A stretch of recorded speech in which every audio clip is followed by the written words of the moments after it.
My name is Ray Dranowski. I'm the chair of the Holyoke Democratic City Committee and a member of the Massachusetts Democratic State Committee.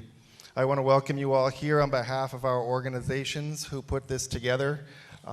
It was a great collaboration between the local Democratic and town city committees.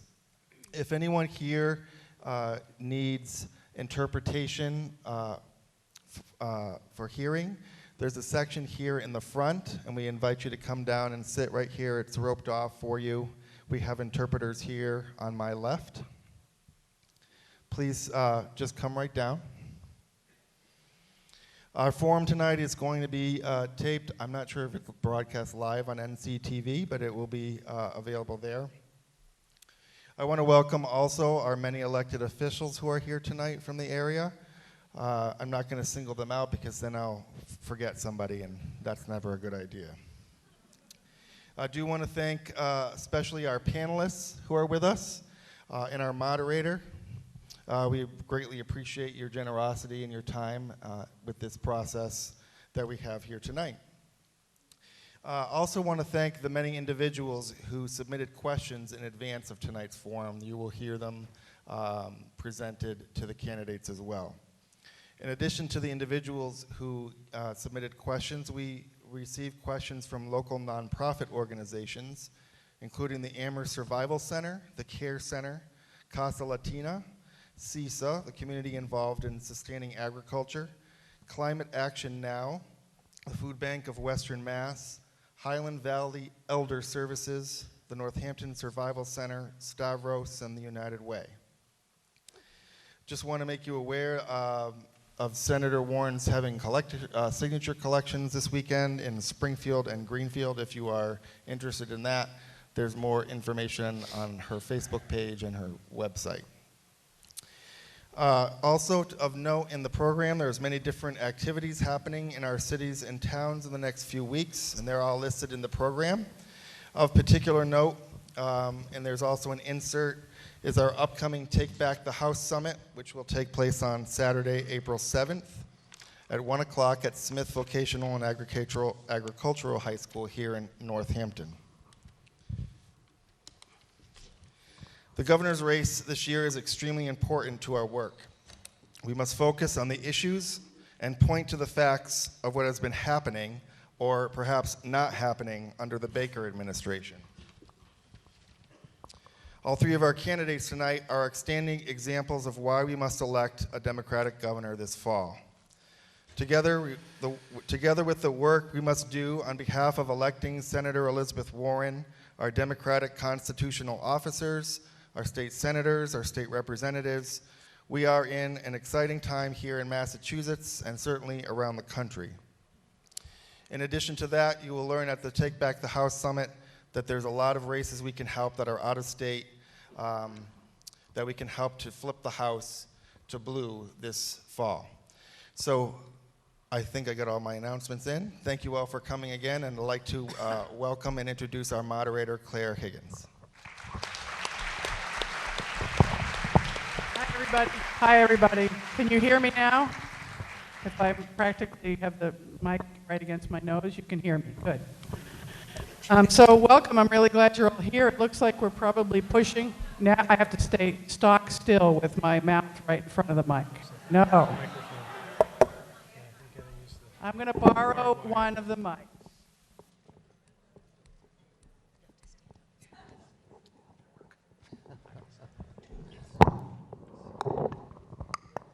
We'll figure out how to make this work.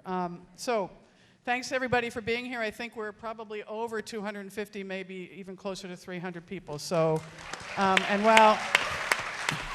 while there's a lot of politicians in the room, and I know who you all are, there's even, and some wannabe politicians, there are even more people who are the grassroots people who get out and make things happen, make elections happen. And democracy is about all of us doing the work. So I'm really happy with this panel that we have here. I just want to introduce them, and then the candidates we'll let them introduce themselves as we launch right into what we're doing today. So first, Natalia Munoz is here. Natalia is a Puerto Rican multimedia journalist who hosts a bilingual program on arts, culture, media, and politics in Vaya con Muñoz on WHMP 1400 AM Talk Radio.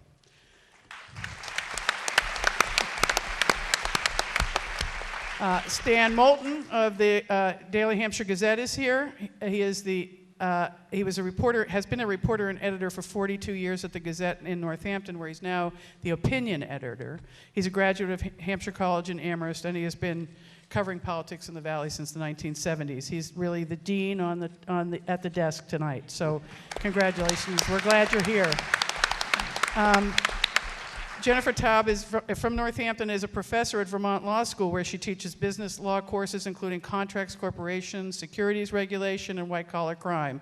Not how to do it, but what it is.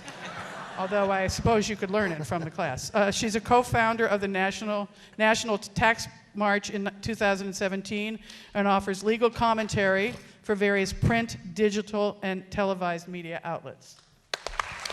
And then finally, Kari Njiri, who wakes us all up every morning, is here. He's a news reporter. Afternoon. Oh, you're in the afternoon. Well, I sleep late, evidently. That's right, it's the afternoon.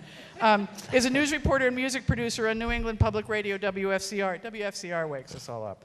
The NPR affiliate in Amherst and Springfield. In his news role, he's the primary local host for NPR's daily magazine, All Things Considered. And as music producer, he's the host of Jazz Safari that's heard on Saturday nights. This is a really great panel, and I'm really glad they all agreed to be here. If you don't know who these people are by now, you probably thought you were going to see a musical or something. So I'm not gonna introduce them. Their bios are in the book, and we're going to start with opening statements as soon as I find the tiny slip of paper that tells me the order.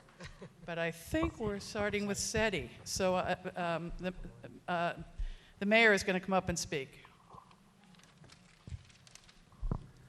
She told me not to call her mayor, but that's right. I can still call. Give her a round of applause. Please. Look, I'm a lifelong public servant, two-term mayor of my hometown, Newton, Massachusetts, third-generation combat veteran. I got into this race because of the defining issue of our time, economic inequality. And me and Charlie Baker have a very clear difference about how to address economic inequality here in our Commonwealth. Yes, I embrace many of the policies that you do and folks on the stage, $15 minimum wage, paid family leave, single-payer health care. We've got to get those in place now. But I also believe we got to ask people who are doing really well in this economy to contribute more, starting with folks making $1 million a year or more to invest in critical areas here in the Commonwealth. 3 areas I want to go through. Education. Right now, we are underfunding public education. Chapter 70 is outdated.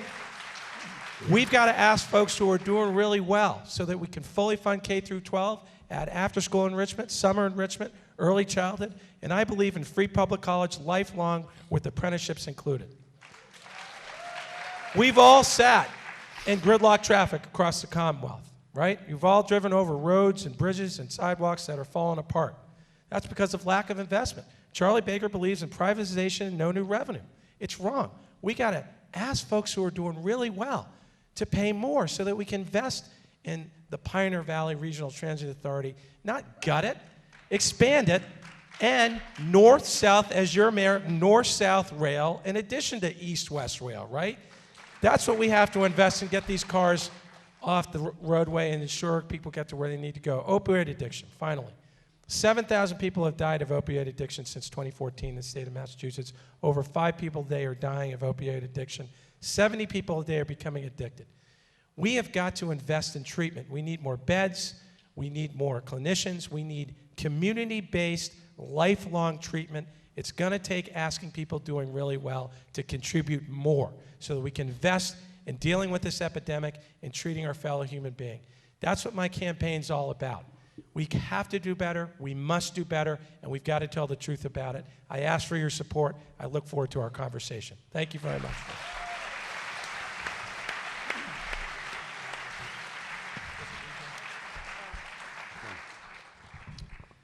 Hello, everyone. I'm Bob Massey. I'm running for governor because I am a lifelong social justice, environmental activist who is a fiery advocate for change, which I think we need today. There are problems in this state that the governor is ignoring, the 4 basic elements of a decent life: a good home, a good school, a good doctor, a good job. We need to be fighting so that people have access, that they have more access to rental housing, they have access to purchasing housing. We need to make sure that students are available to have a 21st century economy all the way through higher education.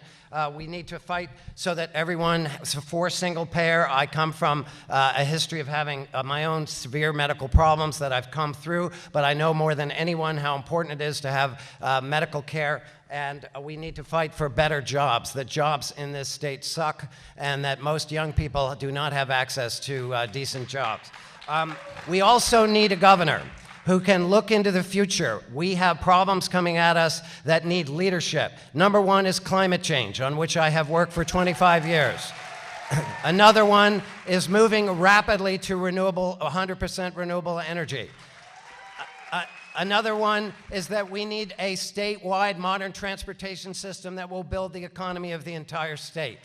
And finally, we need to be prepared for problems that we're not even fully aware of, such as artificial intelligence, which is rapidly threatening the jobs that we are trying to prepare our young people for. Those driverless cars do not have drivers, and there are many other areas that we need to be prepared for. More than anything, I want to ignite a renewal of creativity, of boldness, of the ability to dream, because this state has always been a leader, and right now we are not only not leading, we are falling behind. And I'd like to pledge to you that as your governor, not only would I lead, I would ask you to lead, because we are ready for change. Thank you very much.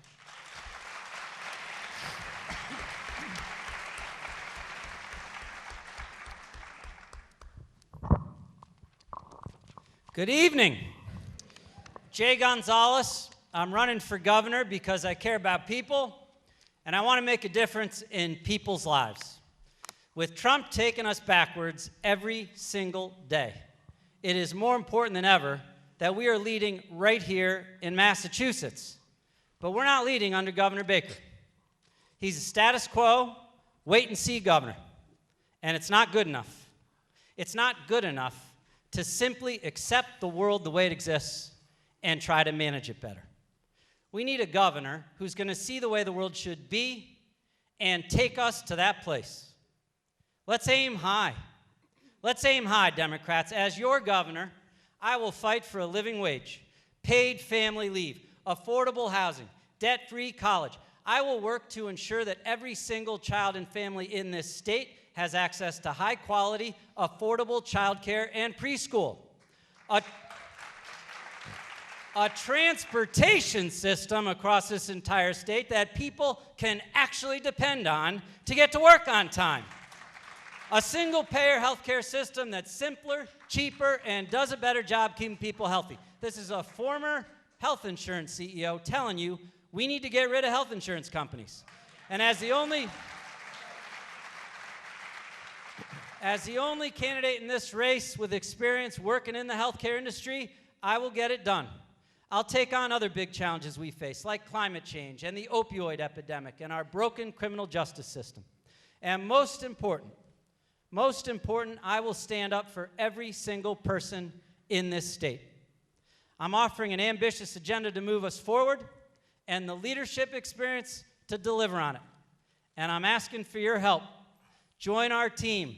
Put a bumper sticker on your car. Knock on some doors. Tell your friends about this campaign. Because with your help, I am 100% confident that we will win back the governor's office. We will aim high, we will make Massachusetts a leader again, and we will make a meaningful difference in people's lives. Thank you very much.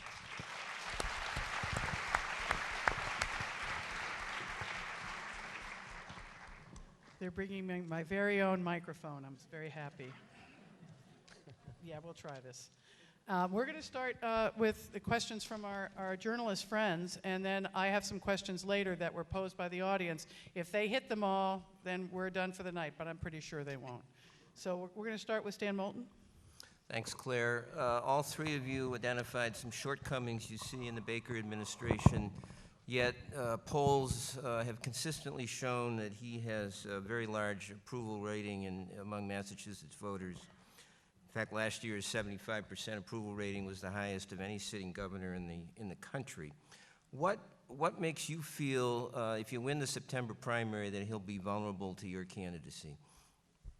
So this is to each of you, so 1 minute each to answer the question. We'll start with Jay and move our way down the table. It's easy to be popular when you don't do anything, and you never take a stand, and your whole approach to the job is being cautious. The most recent poll that came out actually asked people whether they think he's doing a good job on a whole series of issues, a long list. And there wasn't one area where a majority of people thought Charlie Baker's doing a good job. If you ask people, why do you like Charlie Baker? It's never, he's doing a great job fixing our transportation system or some other issue that affects people's lives. It's always, he seems nice, and I'm really glad he isn't a crazy Republican like exists in other parts of the country. When did the measure of whether our governor's doing a good job become that he's nice and isn't crazy? I am 100% confident there is going to be a huge Democratic turnout in this election. All that blue wave, the energy in this party that we all see everywhere we go and we see tonight, Democrats are going to turn out as long as they're informed about the choice in this election, which I sum up as a governor who's maybe nice, not crazy, and doing a terrible job versus someone who's also nice, not crazy, and will actually make a difference in people's lives. We will win.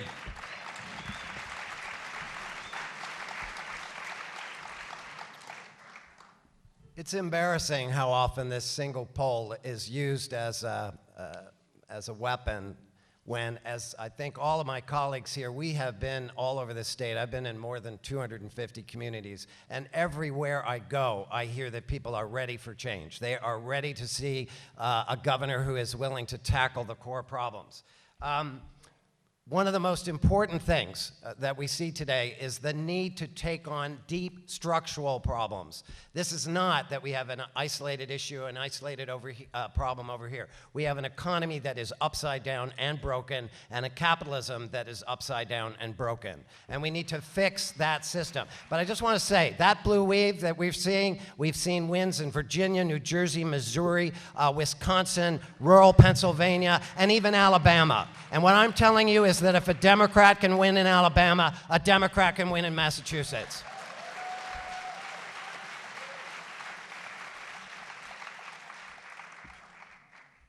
So Governor Baker, Mike might be a microphone problem. Thank you, Bob. Thank you, Mr. Massey. Governor Baker put out a press release last November announcing his reelection, and there were 3 areas he said he was successful on that he's going to run on.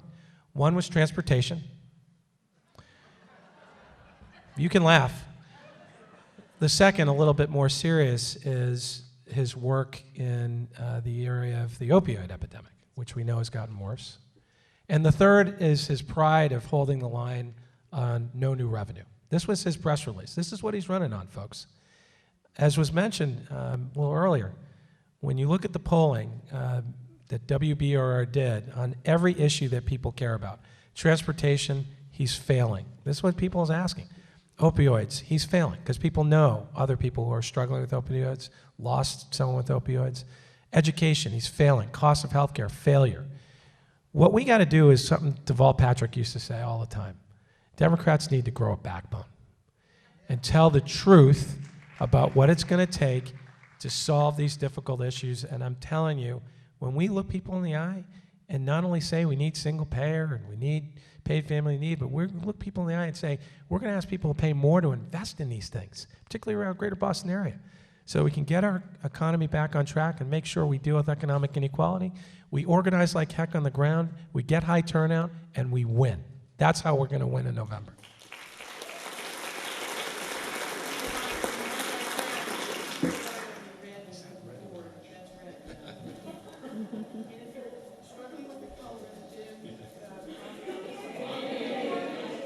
I think the mic might not be on. Is the mic on? Okay.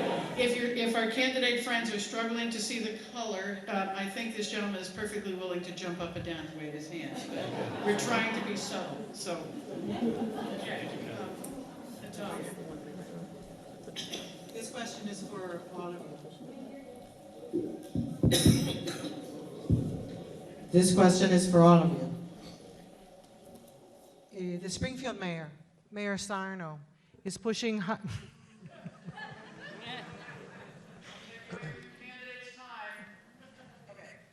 Springfield Mayor Sarno is pushing hard against the notion of sanctuary cities.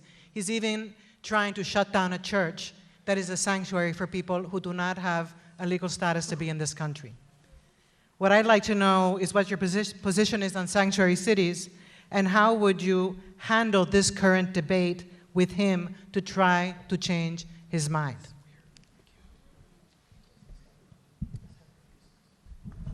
Well, I support Safe Communities Act. I support sanctuary cities. Back in 1982, I was actually ordained in the Episcopal Church. I am very proud of those religious communities that have stepped up and demonstrated the kind of core values that I believe are at the heart of Massachusetts. I was just reading about a church in Amherst that is supporting a family, and I'm very proud of that. I'm also proud that my own church at St. James in Cambridge, Massachusetts is doing the same thing. So this is, right now, we are facing challenge after challenge that goes to the heart of who we are as a people and what our values are. This is a nation built on immigrants. We have proudly welcomed people for generations. We now have a vicious, cruel president who doesn't understand core American values, and we need to fight that every step of the way. So I would support not only passing the Safe Communities Act, but I believe that when people have an honest, deep conversation, as has happened, we are able to get over our fears and return to our welcoming and inclusive values that are the heart of who we are as a nation.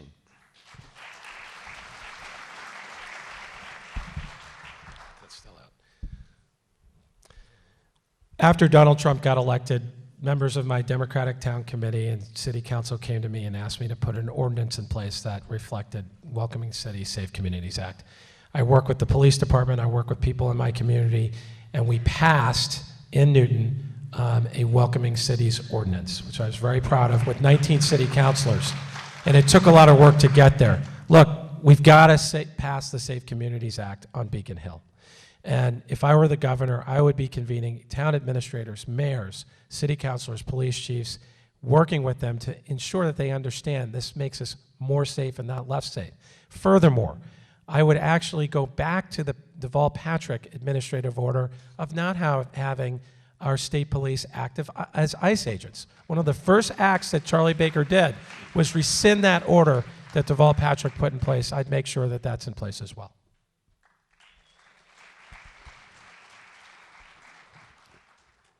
The first piece of legislation I supported as a candidate for governor was the Safe Communities Act.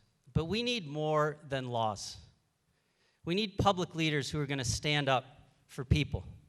I actually, Natalia, before coming here, came directly from the South Congregational Church in Springfield, where Gisela is being held in sanctuary, or is staying in sanctuary because Donald Trump is trying to deport her. And what Mayor Sarno is doing to threaten this church is outrageous.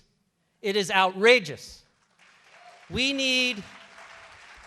This is a woman who's been in this country from Peru for 17 years, is married here to an American citizen, has 2 children here who are American citizens, works here under a work permit, pays her taxes, is a law-abiding resident of the Springfield community.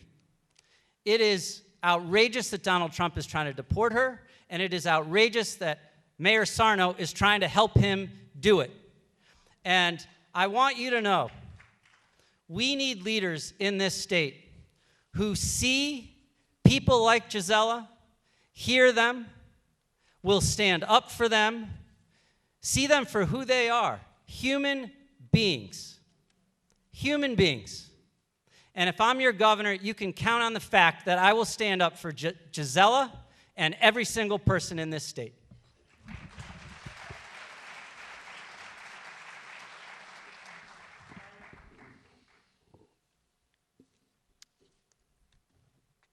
The Regional transit authorities have been facing significant shortfalls in funding.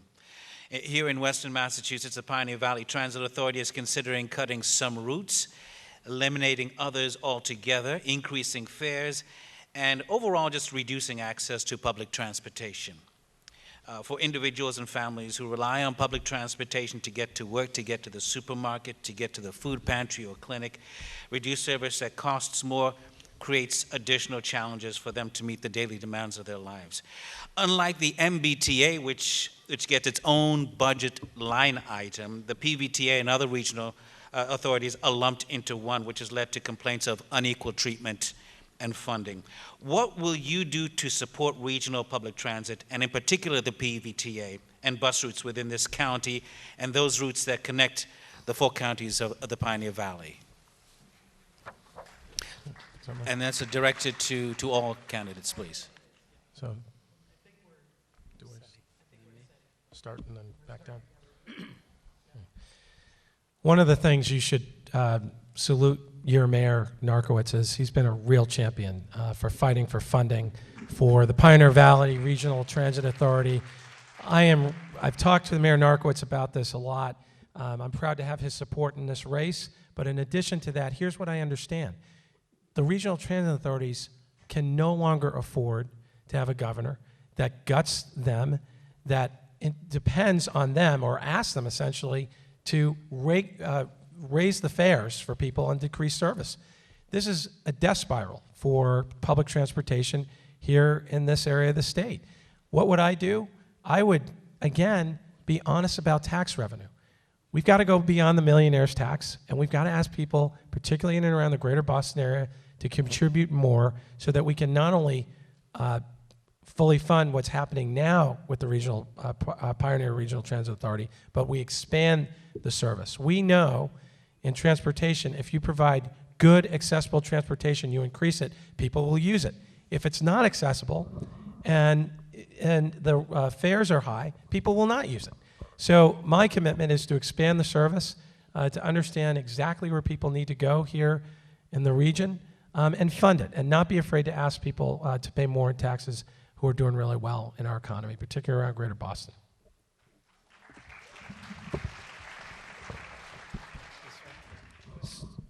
So we have to sneak our biographies into these very short answers. I mentioned that I was in ministry, but because I was so committed to economic justice, I eventually did a doctorate at Harvard Business School in order to be a more effective advocate.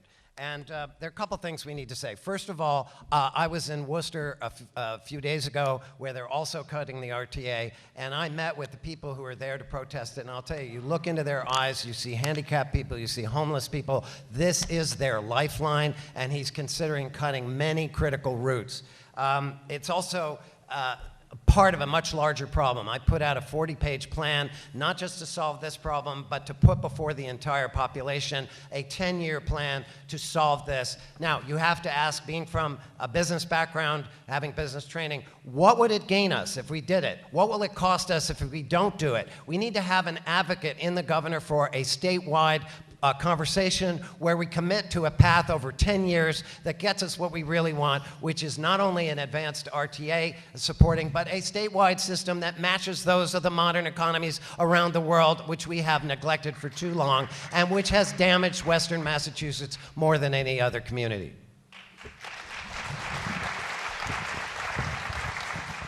You know, we often describe Governor Baker as a status quo governor because he doesn't do anything. This is an area where our transportation system and his failures in this area are actually dragging Massachusetts backwards. U.S. News and World Report rated Massachusetts the best state in the country a year ago. They just downgraded us to 8th. One of the big reasons why is because our transportation system is one of the worst in the country and is getting worse and worse. These guys are right. One of the fundamental things, this isn't complicated. We need to invest more in our roads, bridges, transit authorities across this state, and our entire transportation system, let alone pursue some of the transformational investments that will make a meaningful difference in people's lives and help ensure economic growth. Our economies, our regional economies, depend on the regional transit authorities, on our roads and bridges. It affects people's quality of life in a very real way. I know the Pioneer Valley Transit Authority. I used to work as outside counsel to it when I worked at Palmer and Dodge. When I was Secretary of A&F, we actually made, for Governor Patrick, we actually made progress in forward funding the transit authorities across the state and making other progress. As governor, this will be a priority of mine, and I will be like a dog with a bone on this issue.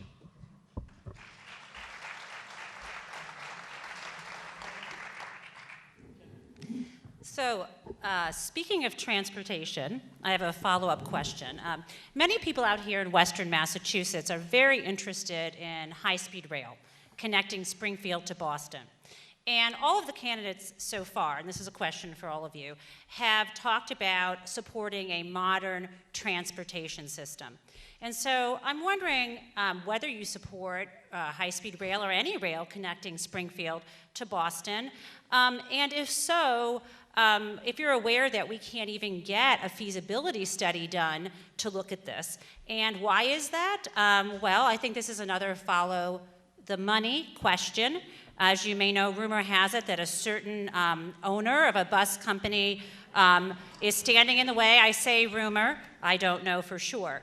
And so this brings me, this is a two-part question, really, do you support this? But also the sort of the sub-part is the follow the money, which is, are you currently taking or planning to take any campaign donations or support from any bus lobbyists?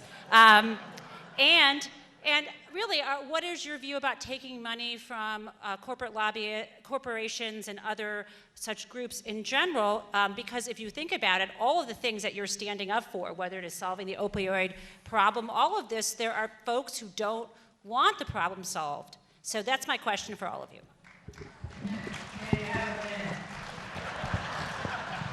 Are you looking at Bob? Oh. I'll take it. Yes, I support high-speed rail from Springfield to Boston, and I don't think I need to worry about that particular bus company owner donating to my campaign because I've been all over him because of this very issue. Governor Baker could easily agree to make this study happen. He doesn't even need a legislative appropriation. He could just have it done through the capital budget, which is what I've called on him to do. But he won't do it because he's been getting thousands of dollars from the family of this bus company owner, and it is a pattern with him.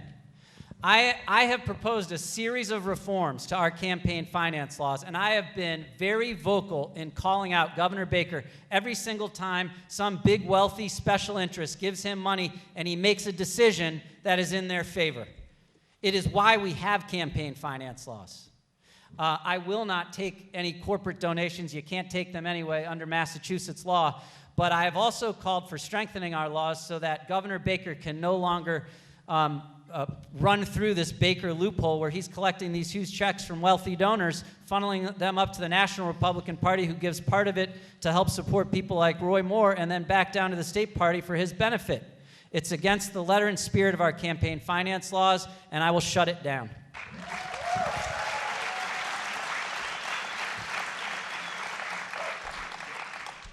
I want to make two very quick points. Number one, this failure to advance on this is absolutely unbelievable in the face of the progress of the rest of the world. China has 12,000 miles of high-speed rail. We have 0. So we say America's in the lead. No, we're not. Japan has high-speed rail, and if the transportation report is circulating, you can look and see that the two trains, 15 years old, they go 160 miles an hour. They could get out here in about 40 minutes, 45 minutes. In addition, I want to say, just going back briefly, Governor Baker is cutting RTA by a lot, from 88 million to 80 million. That's a big cut. And then I want to say the bigger problem here is corporate power influencing and taking over our democracy. And I think that's a distinction among us. Because I have fought corporate power my entire career. I've fought big pharma, big oil, big banks. And I've also started some of the most effective global corporate accountability organizations in the world, the Global Reporting Initiative, the Investor Network on Climate Risk. Take a little while to explain them, but that is a core theme, is the overwhelming power of corporations at our federal level and excessive power in the state level. And you need a governor who is willing to say it and fight it, and I have the experience and the ability to do both.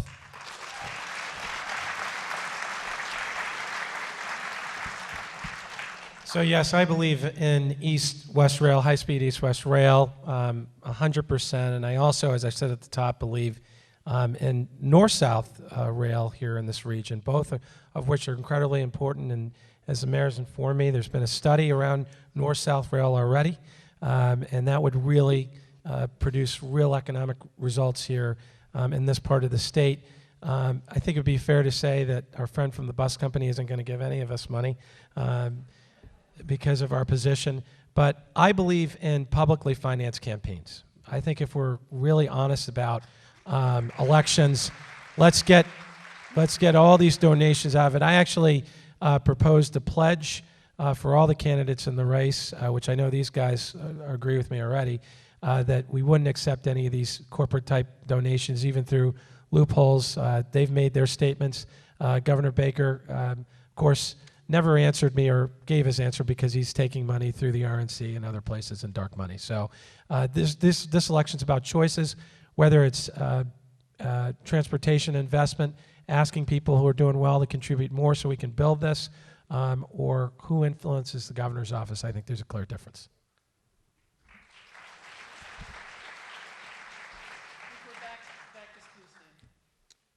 This is a question for all three of you. Get closer. Get closer to your mic. Bring it closer. No, it's not on. Okay. Thank you, Natalia. This is a question for all three of you, specifically in reaction to, I believe I heard Mayor Warren correctly when he said that he would be a leader on asking at least some residents of Massachusetts to pay higher income taxes. Are all three of you willing to take that position, and what ideas specifically do you have about tax reform in Massachusetts? About what? Tax reform.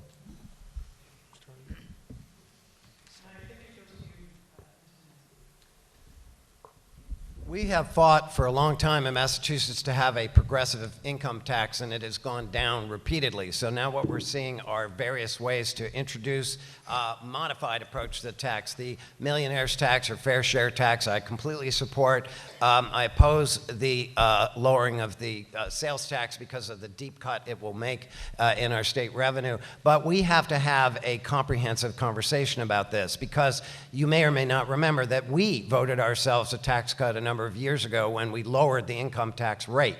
And what that's meant effectively is that we have lost $3 billion of revenue every year over 10 years. So if you say, why don't we have the money for our schools? Why don't we have our money for transportation? It's because we voluntarily, without fully understanding the consequences, lowered $30 billion to remove that. So one of the things, and this is a theme I think all of us are talking about, is that a governor needs to lead in introducing difficult questions and raising them, and then be willing to campaign. I really look forward to winning this race because I love campaigning, and I will want to go around the state and make the case for these deep changes, including revenue increases, which realistically, we either can go backwards as a state, or we can go forward into the 21st century. That's a choice we must make. I think we're prepared to make it, but we need the leadership to go out and lay the question squarely in front of the people.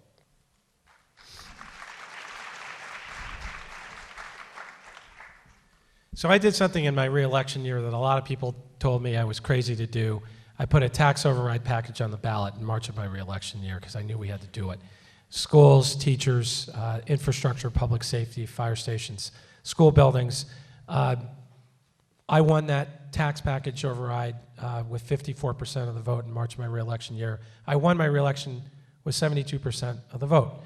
I bring that up because, and I did 70 town halls across my city to get there. We had only passed one tax override package in Newton before that had been done. I bring that up because when I think about what the state is facing, we need to have a governor that's willing to look people in the eye and say, yes, we need to raise revenue. Can't be asking cities and towns to pass tax override packages all across the state because that's inequitable. Newton has a strong tax base. A lot of communities can't do that. At the state level, we need to. Here's where I'd start.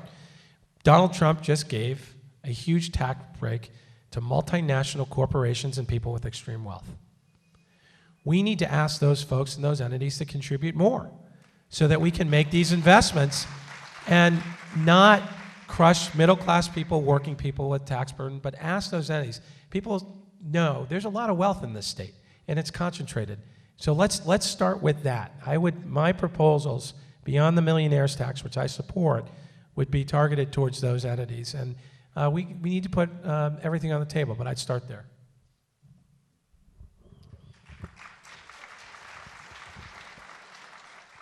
State government does not have the revenue it needs to support the level of programs and services we have today, let alone some of the investments we need to be making going forward.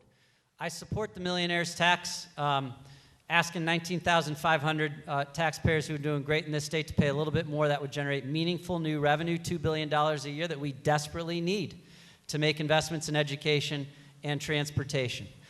It's also a fair approach. Our tax structure in Massachusetts is regressive. Those who make the least pay the highest percentage of their income in taxes, and those who pay the most, who make the most, pay the lowest percentage. This would help rectify that a bit. I've also said a few other things. I think we should freeze the income tax for everybody else where it is today. It's at 5.1%. It's scheduled to drop down to 5%. We can't afford a further income tax cut. So I think it should be frozen. I also think, and when I was in government, proposed a series of reforms to actually look at all these tax breaks we give businesses and others, which cost billions of dollars a year in state tax revenue that we could be investing in other stuff that'll make a bigger difference. We never look at them, we never analyze them and assess whether they're working or not. We should. Governor Baker's ignored all those recommendations that we made. Other states took them up and are following these best practices. If I'm governor, we'll do it, and I'm sure we'll get some additional revenue to make some of the other investments we need.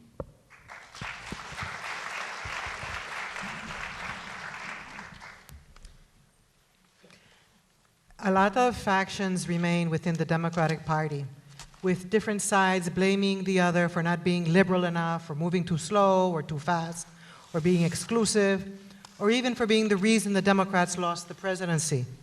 What specific steps will you take to unite the Democratic Party and unenrolled voters to assure victory this November and in 2020?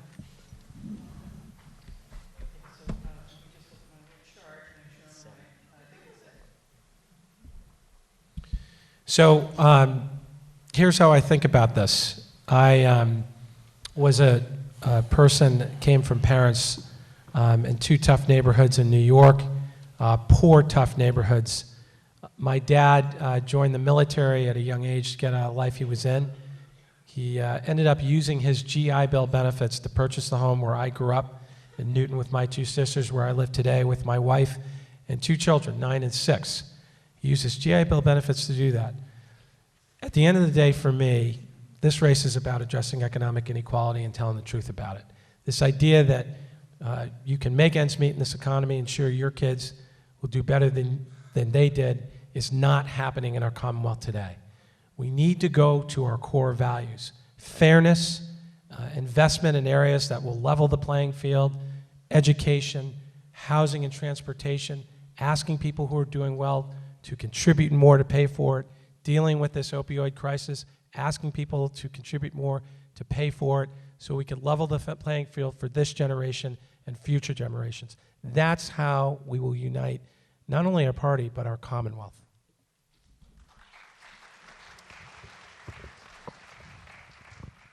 We have a governor right now who has not been helpful at a time where we desperately need leadership that is standing up for everyone.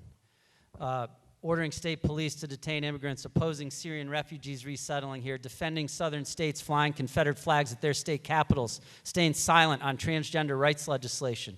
It's not okay. It's not who we are. If I'm your governor, it won't matter what color you are, what your sexual orientation is, what you believe, whether you are from Northampton or Boston or just came to this country or have a disability or are transgender. I see you. I believe in you, and as your governor, I will work for you. We have always done better when we see our differences as strengths, and when we recognize that beneath those differences are many more similarities. When we treat each other with respect and dignity and love. And that's the type of leadership I'm offering and the type of governor I'll be.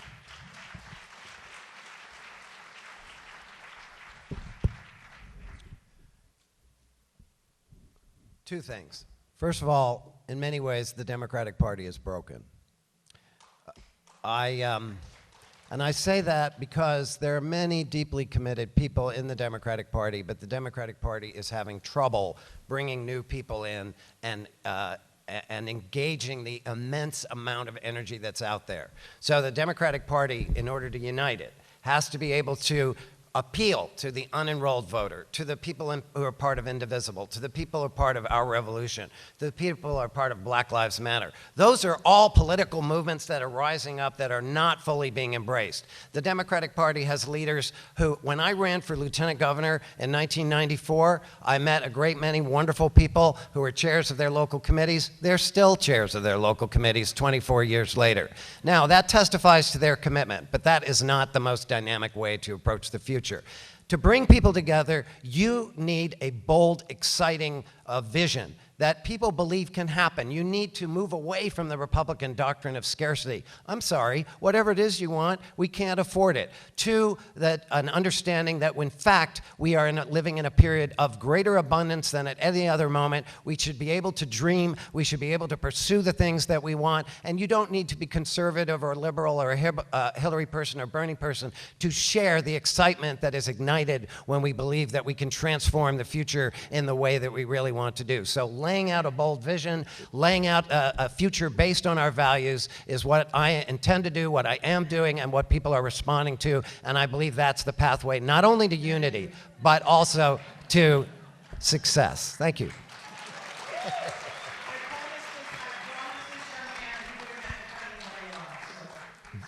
Brevity is my specialty.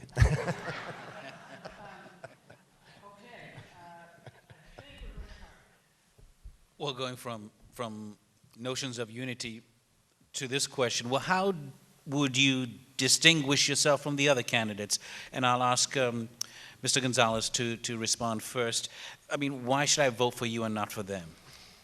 Well, I'm much taller and have more hair. It's easy.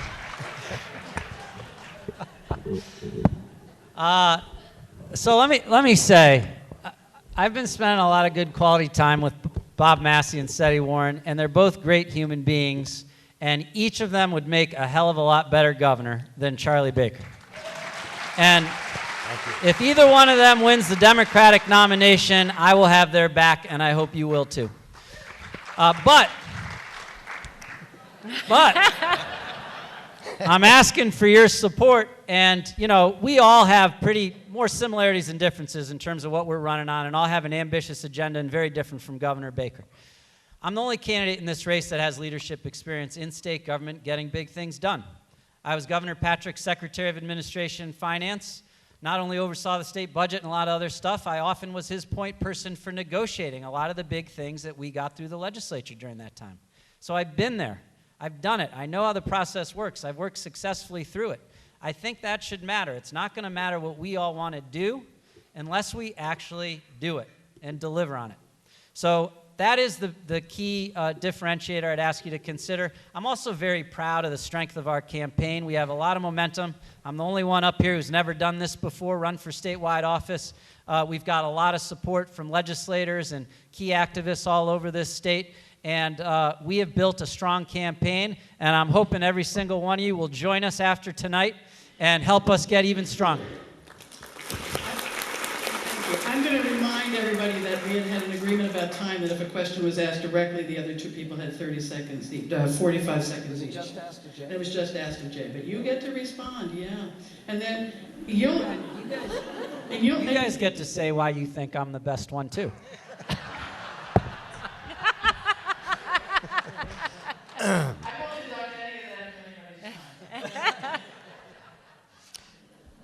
Who's next? Well, no, it's okay. We made an agreement. Let's do it, and you'll get more time later. Okay. Somebody will get Who's more. next? I promise. I believe that. I believe it's that. It's a love fest. I have nothing bad to say about these guys either.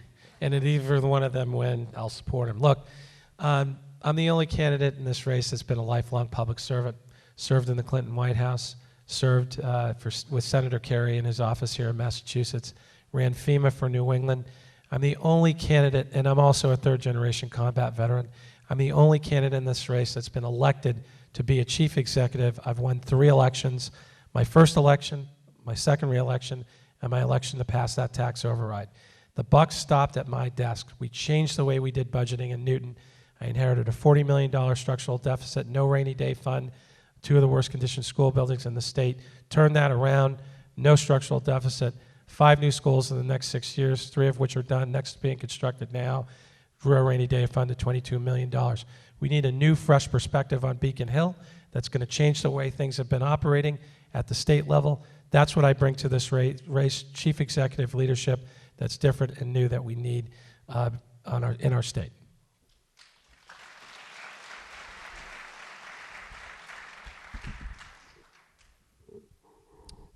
Jay said that he's the one with experience at getting big things done.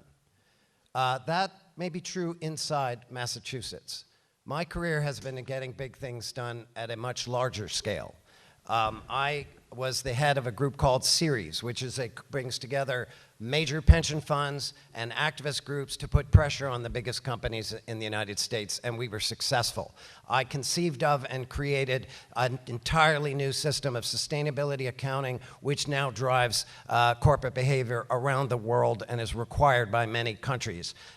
And I started the Investor Network on Climate Risk, which is an alliance of pension funds that has been pushing to move us to renewable energy for the last 15 years. Last time they met, $22 trillion were in the room. Massachusetts does not have an adequate global perspective. I believe that I have that perspective. I have the record of making deep change, and I have the record of bringing people together to get it done.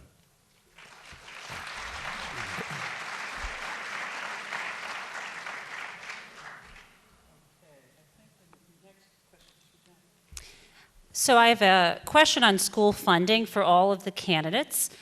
Is the public school funding formula broken? And if so, how would you fix it? Keeping in mind regular public schools as well as charter schools.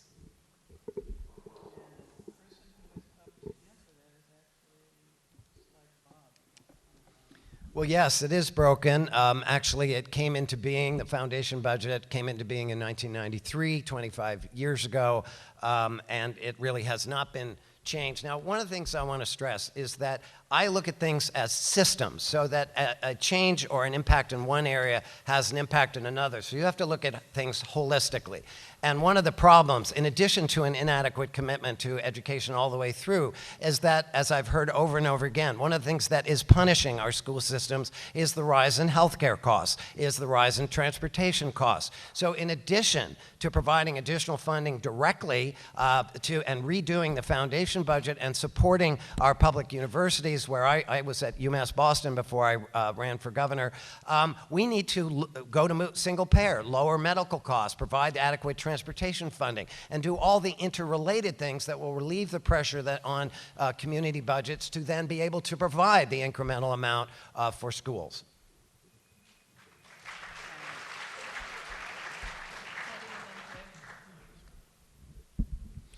As a member of my school committee, I sat on the school committee as mayor, I was a strong no on 2.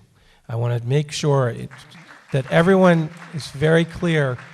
This cynical question 2 was all about Charlie Baker's attempt to siphon money out of public schools into charter schools. We should not be expanding charter schools right now. What we need to do is revamp Chapter 70. Yes, revamp Chapter 70. Make sure that K through 12 funding reflects the needs of every single child in every single district of this state. It does not. It is outdated. It's based on primarily population growth.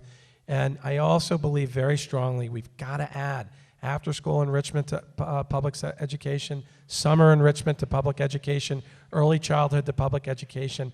And I believe in lifelong free public college with apprenticeships that are paid, that is included. It's going to take asking people doing really well in this economy to pay more in taxes so we can make these investments and make sure that our kids have the skill set they need to make ends meet, or people have the skill set they need to make ends meet in this economy.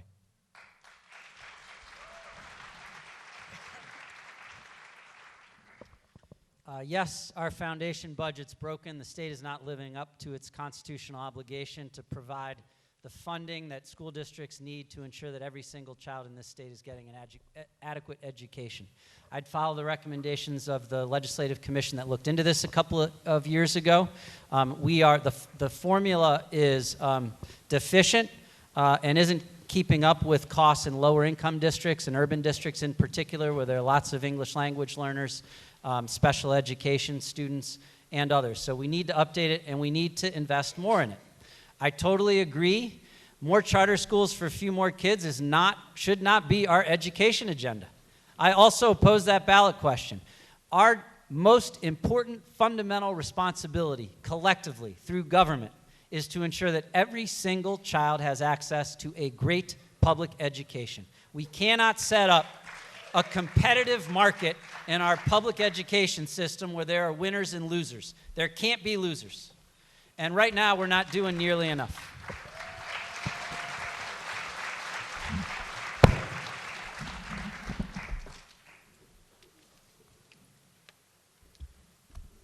This is a question for all three of you. March for Our Lives brought thousands of young people into the streets of communities across the nation, including Northampton last Saturday, suggesting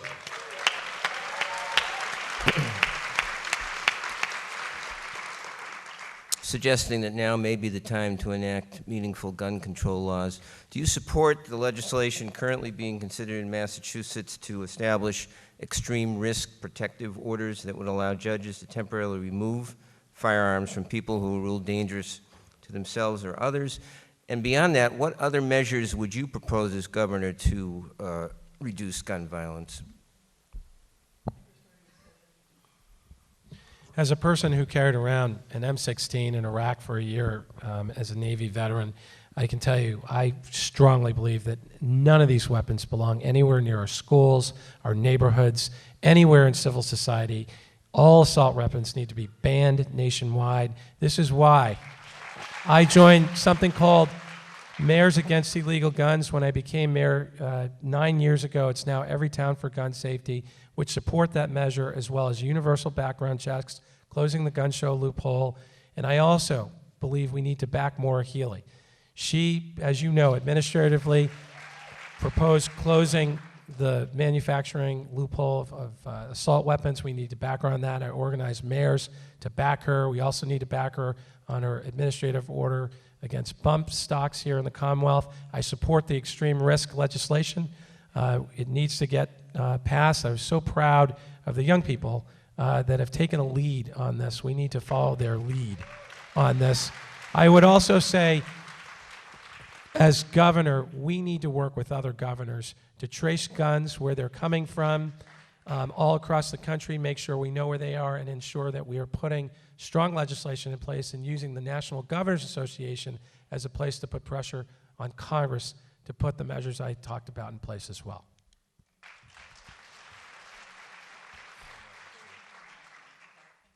Is it Jay?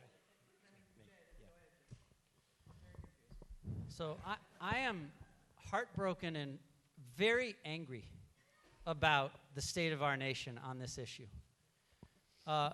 When is enough enough? When is enough enough? Thank God students are standing up and getting grown-ups to pay attention to this and hold them to account. I was very disturbed to learn that the assault weapon used in Parkland was manufactured right down the road in Springfield, Massachusetts, which is why I proposed recently to ban the manufacture of assault weapons in Massachusetts. You can't buy them here. You can't buy them here. We shouldn't make them here. In the absence of action at the federal level, thanks to the stranglehold of the NRA on Donald Trump and the Republican Congress, we should be doing everything we possibly can in this state. We need leadership on this.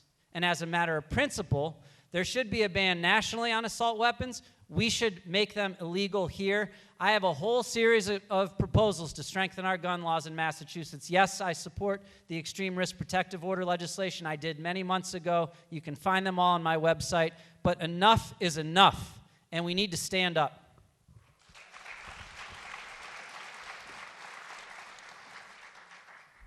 I also support the extreme protective orders. I also advocate for the ban of manufacture and sale to civilians of these weapons. I think one of the most effective things to push this thing through would be to require people to read what the damage done by an assault weapon bullet actually does to the human body. It is absolutely shocking. And I remember reading the account of a doctor who was trying to rescue a small child hit by an assault weapon, and when he opened her up, her organ had disappeared because it had been exploded by that weapon. These are extremely dangerous, violent weapons that get used, and it's not just assault weapons, it's a gun problem across the board, and it's not just the case of these mass murders, it's also the problem of gun violence and domestic violence, it's the problem of suicide. There are many interrelated questions here, but we need to change our culture. Just 2 days ago, I was with Mothers Demand Action that are doing an incredible job. They are fighting the concealed carry export law, in other words, where we would have to respect the concealed carry rules of the worst performers. So this is a horrific problem. I honor the students who have been out there. It shames those of us who have not been willing to do it in the past, but today I think we may have found our moment.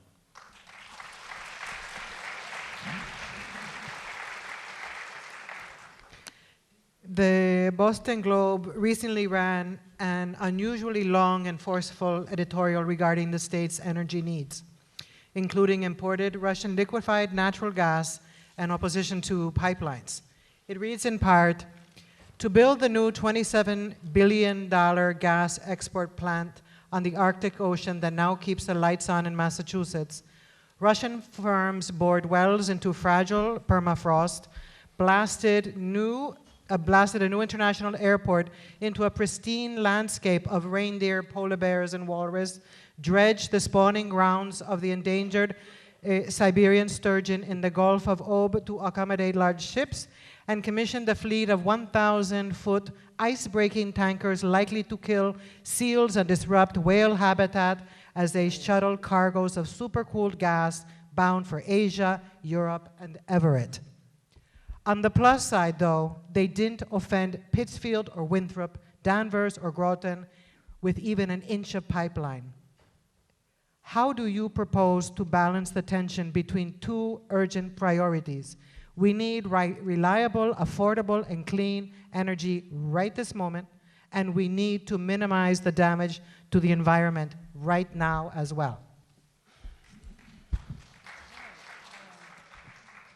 I'm restless.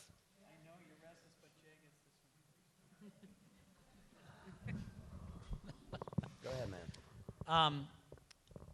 First and foremost, we need a governor who gets the fact that climate change is the biggest threat to our planet, and we need leadership addressing this problem.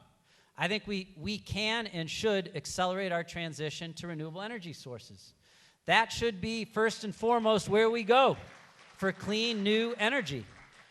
We should, despite the condescending nature of the editorial about Pittsfield and pipelines in Massachusetts, I absolutely oppose the expansion of natural gas pipeline infrastructure in Massachusetts, which is just going to further our dependence on fossil fuels, and in many cases we're being used as a conduit to send these fossil fuels out to other countries.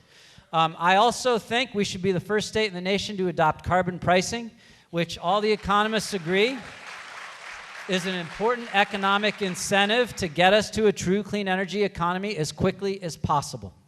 We need leadership on this. Our planet can't afford us waiting on it, and we in Massachusetts can be a leader in this area if we've got a governor who's committed to do it. Okay.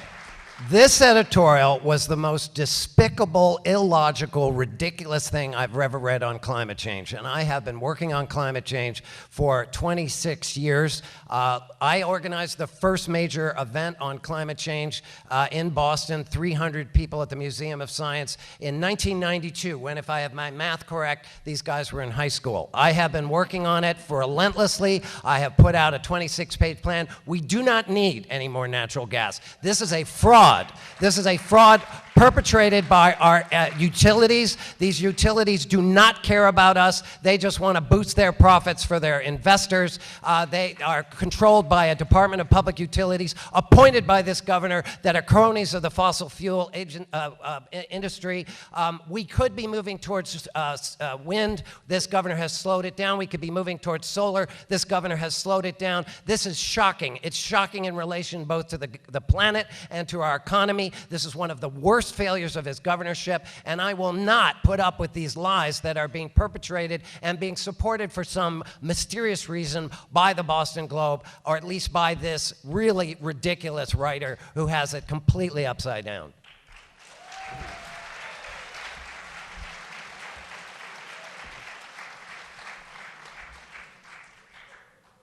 When I became mayor a little over 8 years ago, I understood something very clearly. If you address climate change, you can actually reduce costs and you can address social justice. A couple of things we did.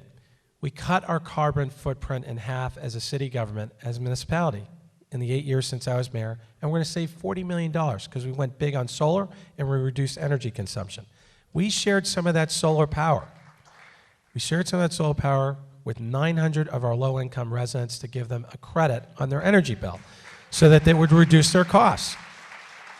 We should be investing in growing solar and growing offshore wind so we can reduce the costs for average everyday people and folks that are struggling to get by. And we should also be investing in climate change resilience, technology, and infrastructure. We just went through several storms that have not only showed coastal flooding, but inland flooding, because we don't have the infrastructure in place. So yes, we need to stop constructing these pipelines. We do not need them.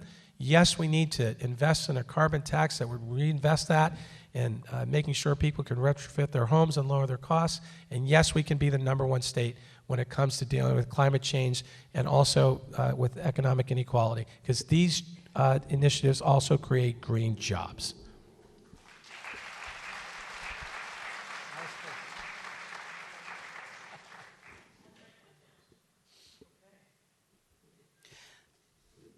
The Trump administration has championed work requirements as a condition for receiving several kinds of public assistance. Can you please share your thoughts on this strategy and explain either your support or opposition to all three candidates, please?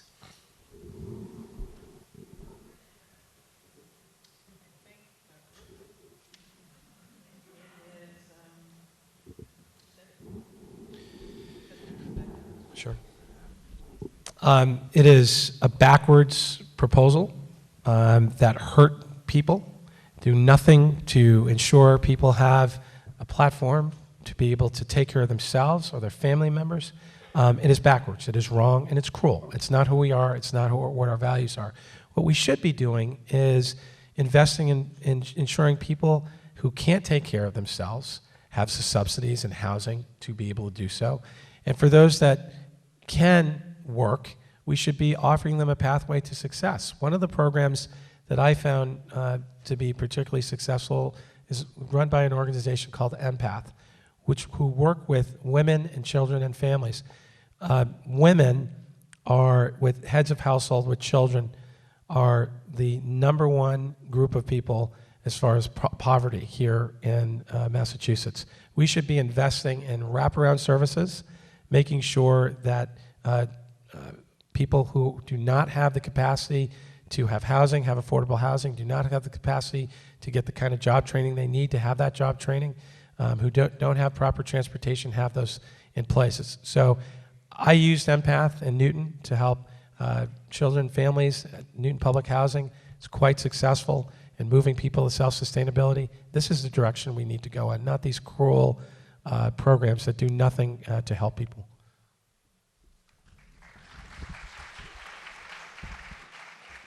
I think this is a good opportunity to talk about 2 or 3 things that we haven't quite gotten to yet. One is that this kind of cruel approach is yet another example of the institutional racism that is part of our country and that we still have to combat.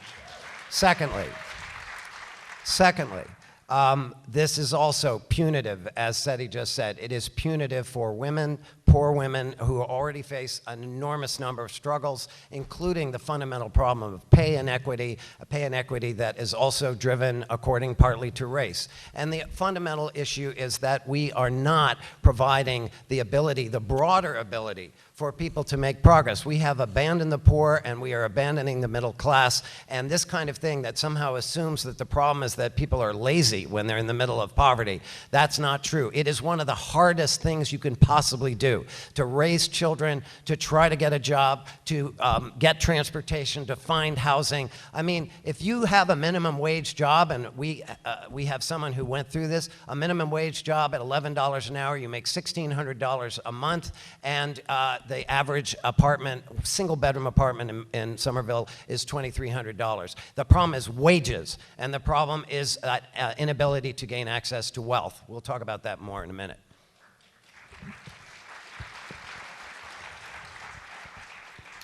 I agree with a lot of what my colleagues said.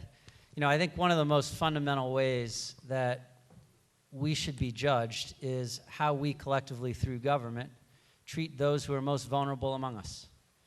And these proposals by our president, in my view, are inconsistent with who we are and are based on this false premise and caricature that he and the Republican Party too often promote, which is that people actually choose to just live large off their food stamps.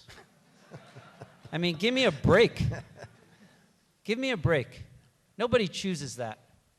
Nobody chooses that. And while people are in the hard times that Bob eloquently described, we need to be there for them, just as we would want them to be there for us if we were in that situation. So I completely disagree with it. You know, I don't know how Governor Baker stands on this stuff, but you can count on the fact that based on what these gentlemen said and how I feel, you elect one of us governor, you'll have a governor that is actually going to care about the most vulnerable among us.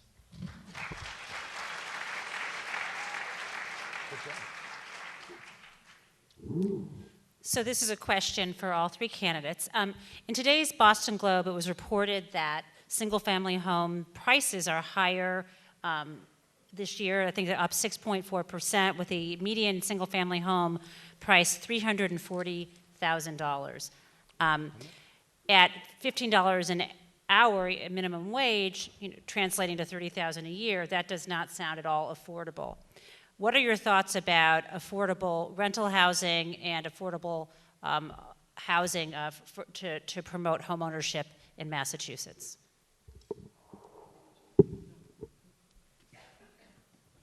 Me? Yeah. Okay.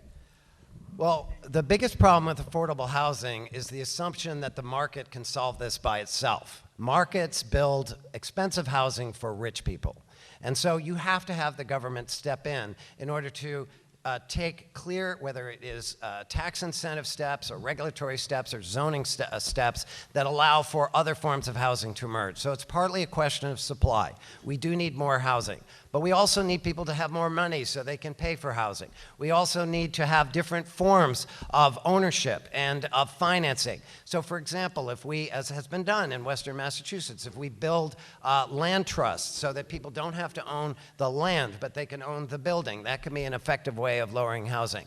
I also think that we need to look again at controlling rent. I mean, we need to discuss whether we're just going to have rents soar until, I mean, in my area, I live in Somerville for the last 35 years. I've seen so many people, my neighbors, the parents of my kids' friends, be priced out, be forced out. Young people. All right, I get the red thing.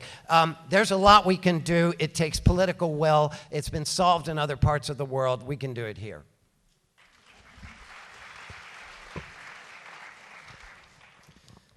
Jennifer's right. This is a crisis across the state. And I think the median home price is now actually close to $400,000 in Massachusetts. This is a crisis. There are two big things that I think are starting to drag Massachusetts backwards. One is our transportation system, and the other is our affordable housing crisis. Our economy is dependent on the fact that the workforce can afford to live near where they work. And we don't have that right now.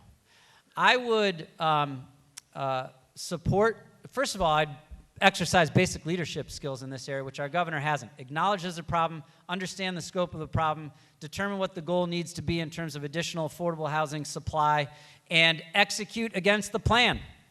He's not doing any of that. I would do that. I would engage in and support zoning reform that is going to ensure we balance community interests against the need for additional housing from low income to workforce housing, but that actually results in additional housing. And not just in Boston and Somerville and Cambridge, but in all the places we need it. Work to better coordinate all the different affordable housing subsidies that exist in all these different state agencies to actually coordinate them against the one common plan that we're working towards. And provide basic leadership here, treat it like the crisis it is, and act with a sense of urgency to address it.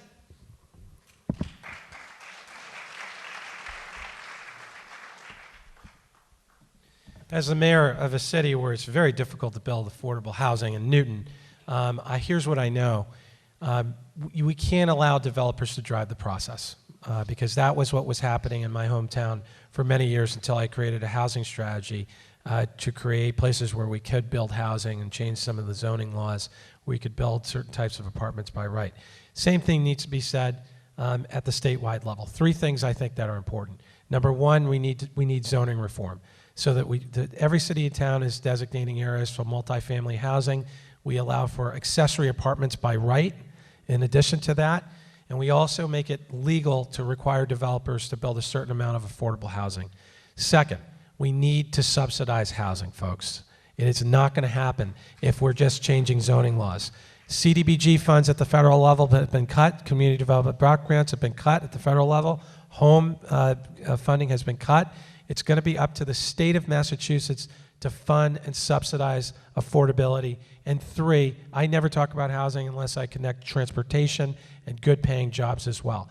I would have my secretariats of Mass DOT and Economic Development and Housing on the ground creating regional plans with real investment behind it.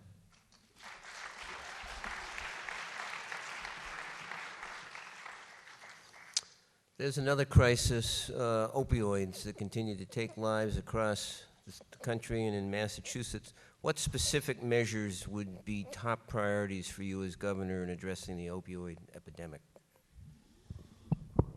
So I have many specific measures, all of which you'll be able to read tomorrow when we release our plan for addressing this. But a few examples.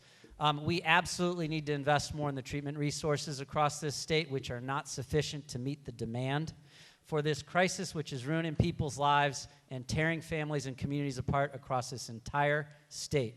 This is a crisis. I also think we've got to stop treating people who are addicted like criminals and doing what Charlie Baker's doing and literally locking some of them up. I would end that. I think we've got to try bold new solutions like safe injection sites. We're not going to be able to help treat people and get them healthy if they don't stay alive. I actually have experience working in this area. When I was CEO of my health insurance company that covered low-income people in the Medicaid program, the #1 health condition of our members was addiction, of any health condition. We tried all kinds of new things. We lifted all prior authorization requirements to make it as easy as possible for people to get access to the treatment they needed. We paid for providers on the ground to go out in communities and find our members to get them engaged in the treatment they needed. We tried all kinds of different things. The Boston Globe named my company one of 46 game-changing companies in Massachusetts because of our innovative work in addressing the opioid crisis. I would take the same approach as governor.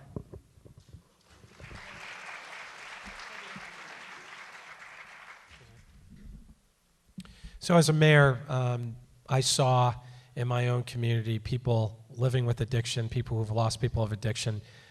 We put measures in place to try to access people, give people access to treatment. As a gubernatorial candidate, I've been to over 170 communities. There hasn't been one time where someone has come up to me and said, I know someone, I've lost someone. This is a centerpiece of my campaign, to shine a light on this epidemic. I've done a series of 9 town halls and listening sessions, roundtables around this issue, including one in Amherst. And here's what I'm hearing from people. I'm hearing from a doctor who stood up at one of these town halls and said, in New Bedford, and said This is an epidemic. We're not treating it as an epidemic. I'm hearing we need more clinicians, more beds for detox, longer stays.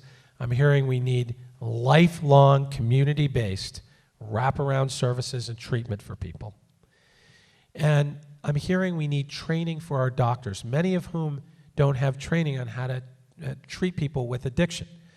This is going to cost money. Right now, it's at a cost, this crisis, this epidemic is at a cost of $10 billion annually to the Commonwealth in criminal justice costs and healthcare costs. We've got to invest more in treating people living with addiction, and we got to do it now. It's very hard to answer a complex question in 60 seconds, but let me try to enumerate the pieces of the problem which we need to attack. So number one, a good thing was that I believe it was the right thing for doctors to increase pain treatment. As somebody who lived with a very painful illness at a time when treatment was denied, I was very pleased when they made that. But the people who then corrupted it were the pharmaceutical companies that promoted these drugs. They should be sued. The money that we gain from those lawsuits should be put toward treatment, and we should proceed with an aggressive lowering of that. It's also a law enforcement problem in stopping fentanyl, which is created often in China and sent here. It is, as you've heard, a treatment problem. I also, and I think I was the first person to support safe injection sites, and the failure of this governor to respond with the level of treatment is critical. There's also a core element of economic despair. Many of our young people in low-income communities, do not believe they have a future, and so they are falling into drug and addiction. And the final thing I want to say is this, in some ways, is not a new problem. Communities of color have been dealing with addiction for a very long time. And it is a good thing that we are now paying attention, but we should not pretend that this is a new problem, except in its dimension. So all of these pieces have to be fit together and worked on in a coordinated system, which I do have a plan for doing.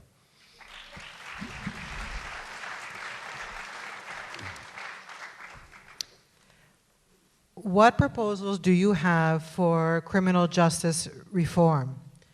More specifically, how would you eliminate the incarceration pipeline?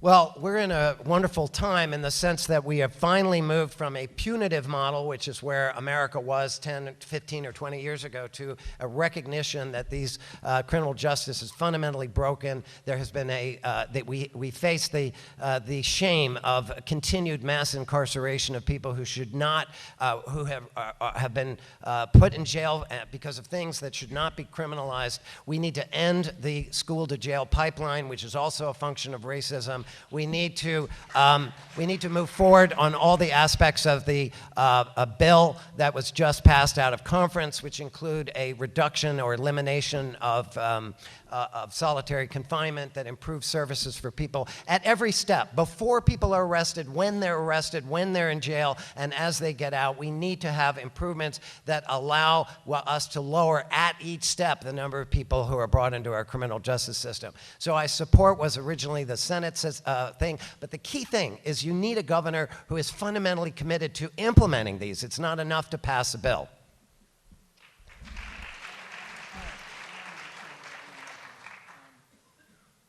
That's all right.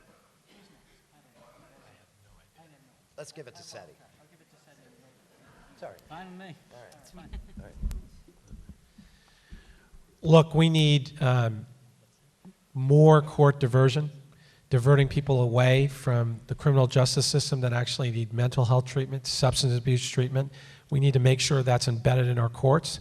If people are in fact incarcerated, we need to make sure they're getting ready for reentry. That means getting rid of solitary confinement. That means investing in mental health and substance abuse issues. And then when people do get and reenter, and connecting people with their families, and then when people do reenter, we need to make sure they're connected to services and not just a parole officer.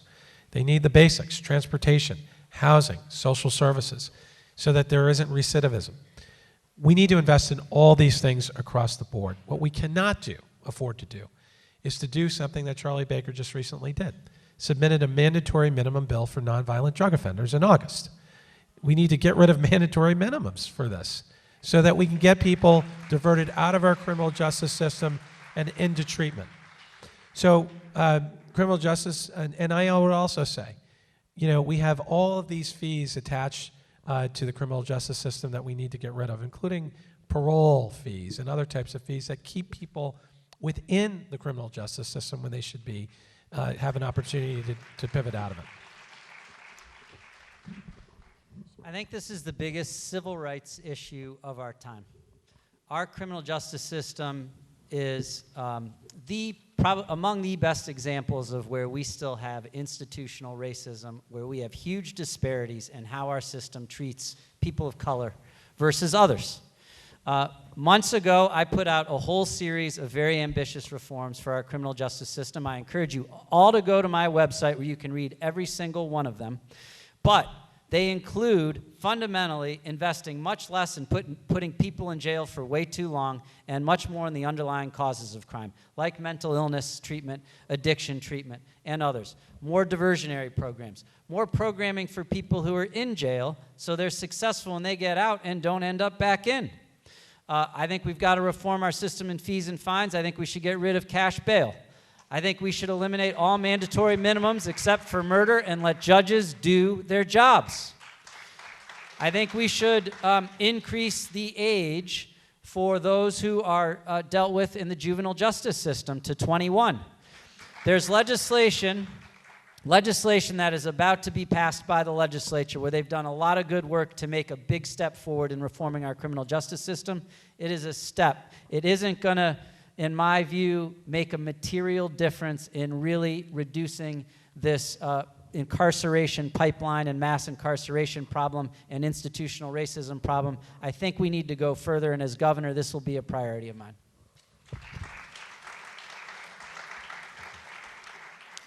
This is a question about food insecurity. Food insecurity. According to the Food Bank of Western Massachusetts, there are 225,000 people in this region who don't know where their next meal is coming from. What are your plans to address this particular problem? I'm failing at my job. I need to be fired. I think it is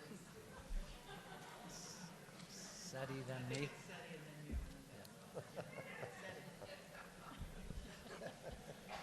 One of the things that we did in Newton when I was the mayor, we discovered the high level of food insecurity in the first 4 years of my term. What I did was I centralized and gave an opportunity for the largest food pantry in Newton. We renovated City Hall, the basement of it, so that that is where people could avail themselves food weekly. And we increased the amount of people that were that had access to it, and they took advantage of it.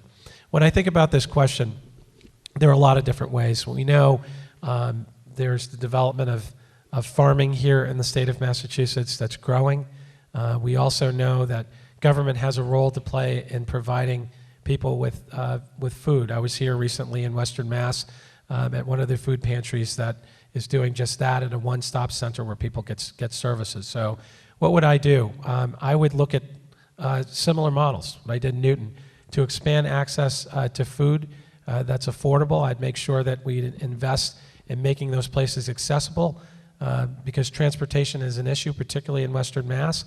And I'd work with farmers here in this part of the state to do that. So this is a tragic problem, and I think I read somewhere that 1 in 7 children in Massachusetts are living in food insecure homes.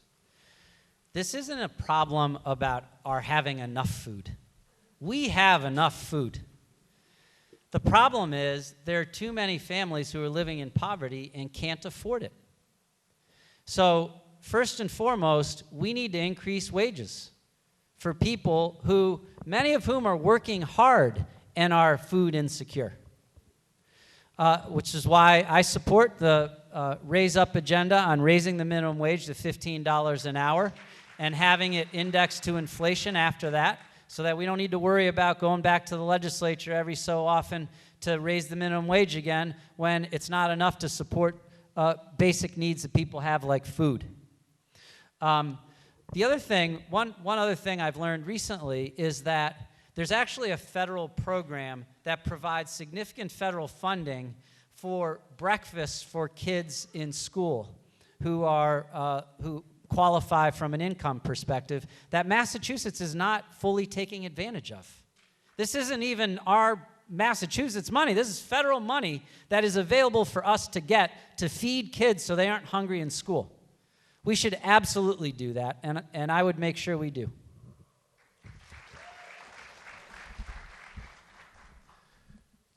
So this is an example of an integrated problem. So I agree with Jay. If people had better wages, if we were not only increase the minimum wage, but increase wages across the board, people would have more money.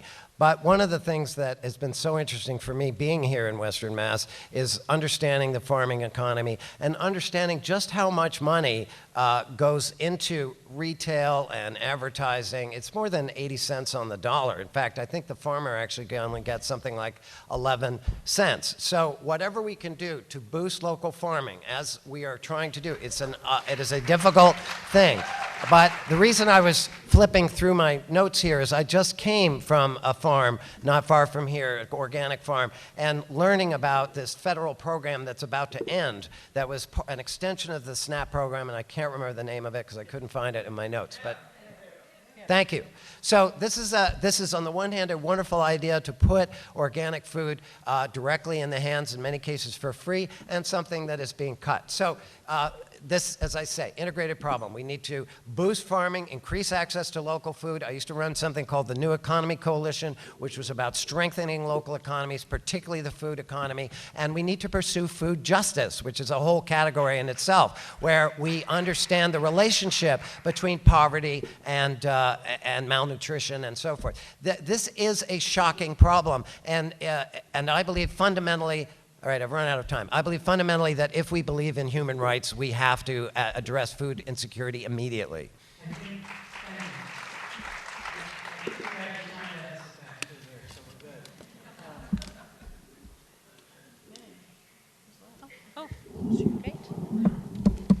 So I have a question for all three candidates on hiring practices. Should you become our next governor and you need to hire and appoint folks, who will guide you in your transition to make sure you draw upon a diverse group and you're inclusive? We have a previous governor who at one point had binders full of women. Do you have, perhaps for another election, but at any rate, do you have a more sophisticated, less condescending method for being inclusive?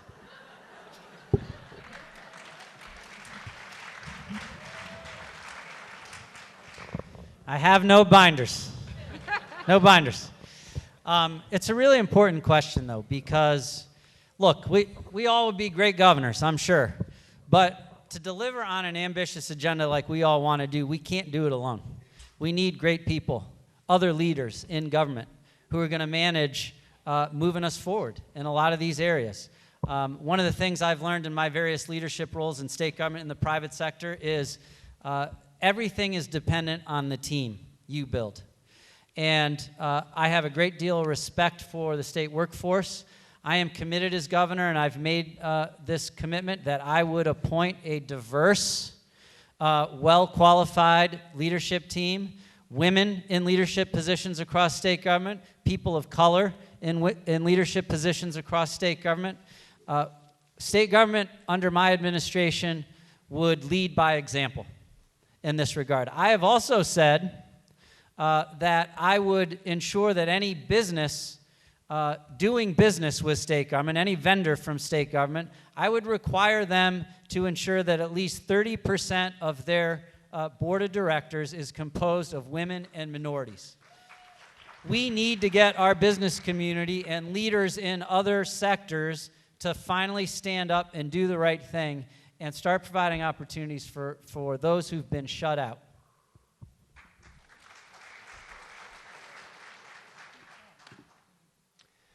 So I find it truly depressing to think about the many hundreds of years in which wonderfully qualified people, brilliant people who happen to be women or people of color were denied leadership opportunities. And I think that even though I'm a white man, that's something that I carry with me. I've done a lot of international work. I have seen the incredible power of inclusion when you bring all different kinds of people around the table.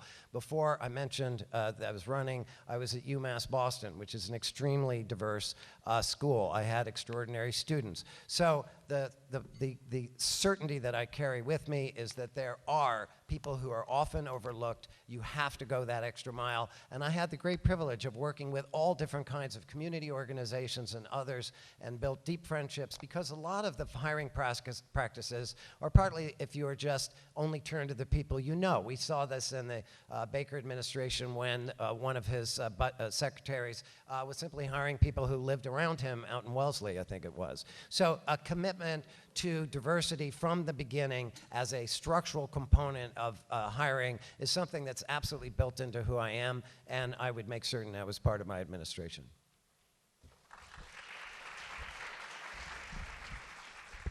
Yes, I'd make sure my appointments were diverse as far as race, background, gender. Also geography. I will have Western Massachusetts representation as well in leadership. But I also want to say something about public servants and unions. Unions are good. And I want to make it clear, you know, being a mayor for 8 years, I did 2 rounds of negotiations with 17 unions in my city.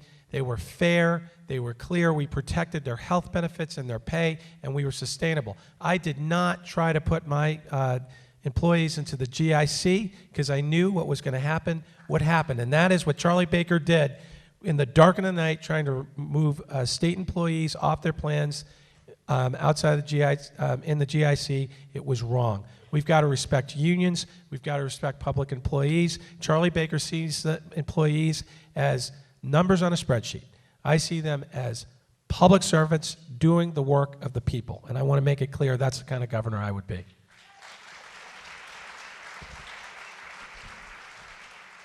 So our panelists have asked all their questions. I just want to let you know that we got, I think, 38 questions from the public. Not all of them, we're not going to be able to ask them all. I think we might have time for 2 or 3 more questions. And then all of these folks get to have a closing statement. So I'm going to ask a question it's a little bit long, but I'm going to try this and see if we can get some succinct answers on this. All 4 of Massachusetts' western counties, Berkshire, Hampden, Hampshire, and Franklin, are in the top 6 poorest in the state. Springfield is the poorest city in the state, Holyoke is 3rd, and 3 other western Mass cities make the top 10. Is the state doing enough to address poverty in western Mass? What can be done? What will you do? And I'm going to look to my friends here to tell me who's next.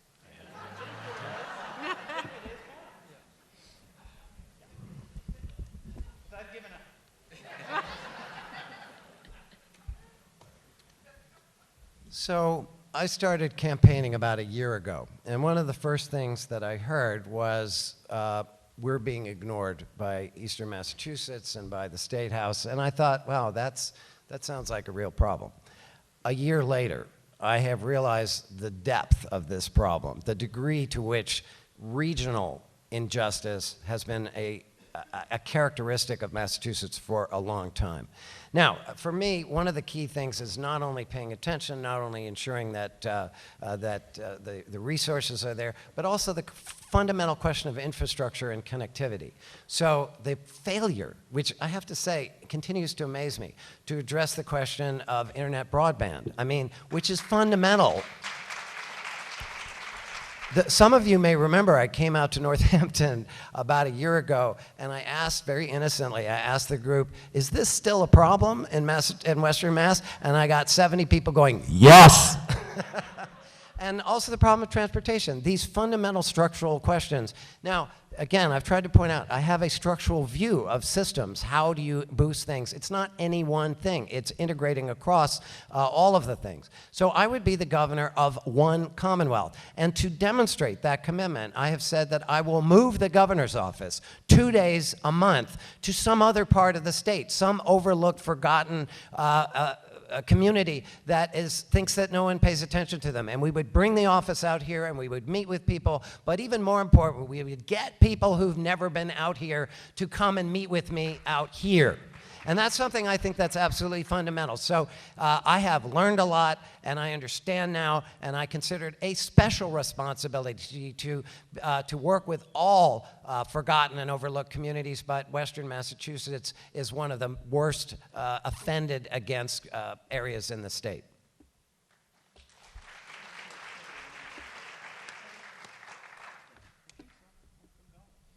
Yes, we need to invest in expansion of public education. Yes, we need to invest in infrastructure, transportation, broadband, but we also need to invest in growing small and mid-sized businesses that exist that want to scale up. We've got to provide microloans and grants and technical assistance for sole proprietors and businesses that have the capacity to scale up and that want to scale up to create higher paying jobs where people live. I would also say, when these proposals like Amazon come along, we should not do what Governor Baker did. 26 communities applied for Amazon's second headquarters in the state of Massachusetts, all trying to give away as much tax exemption money as they could. Charlie Baker's answer was, go for it, God bless him. Go for it, God bless him is not an economic development strategy. My proposal was to have Amazon come to Worcester and have Amazon help us build East-West Rail, which we need to do anyway. This would provide higher paying jobs in the western part of the, more accessible to the western part of the state. It would also provide the transportation for people to get to Worcester in a lot easier way and grow the economy in an area that we need to, as opposed to go for it, God bless him, and God bless Marty Walsh, but he doesn't need Amazon in Boston. So I think we need to invest in our companies here. And by the way, Governor Baker gave away $120 million to GE so that they could come to the Seaport District. How about taking some of that money and investing it in the companies that want to grow here in Western Massachusetts, right? So that we can scale those up. These are the types of decisions that need to change, and they would if I were the governor.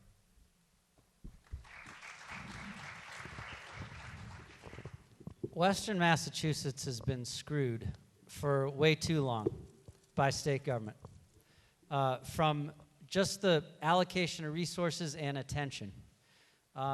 You've gotten the short end of the stick, and it's not okay. I worked with Governor Patrick. He was intentional about trying to be the governor of the whole state, and he would make sure that we were too. Those in his administration, we'd come out here for cabinet meetings. When I was working with him, we made lots of investments, finally, in transportation infrastructure out here, in roads and bridges through the Accelerated Bridge Program that had been neglected for decades, in our higher education institutions where we made investments. I was at UMass Amherst a couple of times for a couple of big projects we invested in there, and at the community colleges and state universities, every single one of them that had been neglected for decades. As your governor, I know that we, state government, have a special responsibility to Western Massachusetts, and we have some makeup to do from the decades of neglect. Transportation infrastructure investment, economic development investments, mostly working in partnership with you, your local officials here, your business leaders here, to develop a common economic development strategy, assess what the true needs are here, and all row in the same direction in partnership and collaboration, delivering on what you need to continue to grow and be successful in this region. And you can count on the fact as your governor that I will be that partner.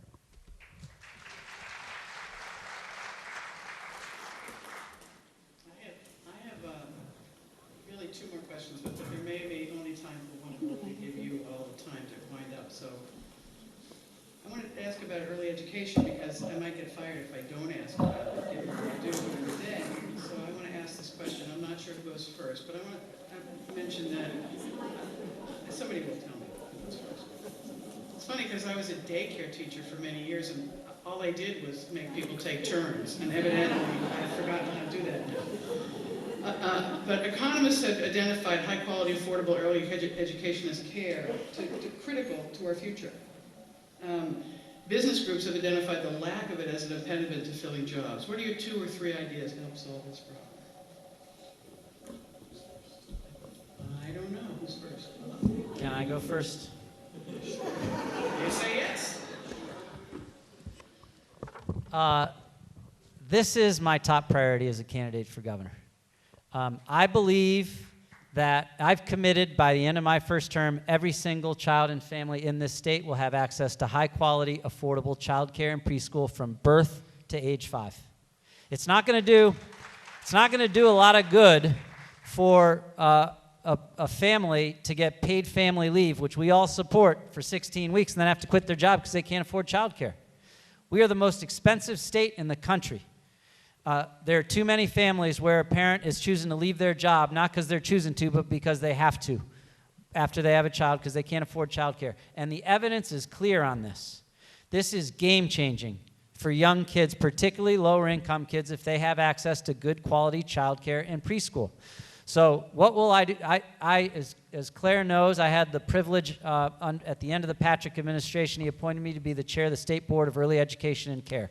I learned a lot about this issue. I became passionate about it. It is the thing we can do that can make the biggest return on investment for kids and families, and I will get this done. We have to. We have to for our children and for our families.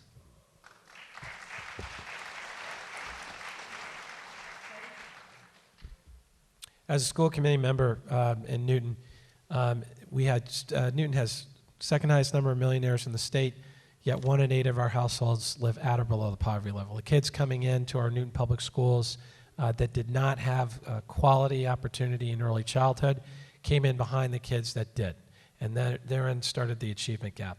I know how important this is. On average, it costs $19,000 to send a child to early childhood in Massachusetts, yet 0 through 3 is the most important time for brain development. We've got to invest and expand in the programs that are doing well here in the state to provide additional seats for them. We've got to provide the option publicly if that option does not exist here in the Commonwealth. And we also have to involve parents directly in the development of their child so that the parent and not just the child is involved with early childhood development. If we do not do this, we will continually have our children falling behind as they grow up. I commit to making this a part of public education. It must be a part of it, and we've got to ask people doing well to pay for it so we can make that investment.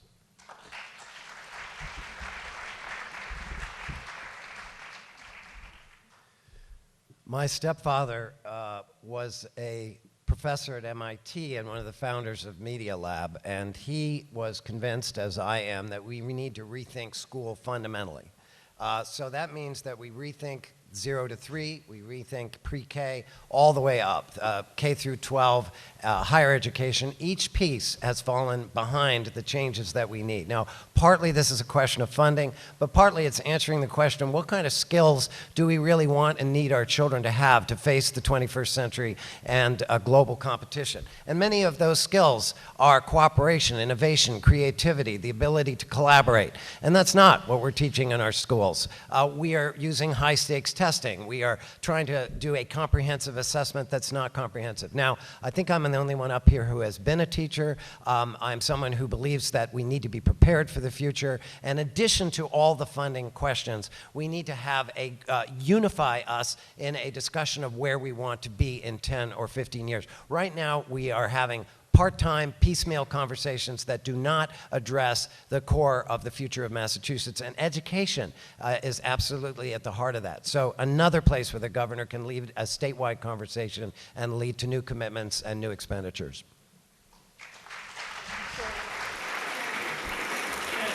Thanks to all of you. We're really at pretty close to time. So I have another question. I'm just going to put it out there as you're closing up. You may want to think about some of this.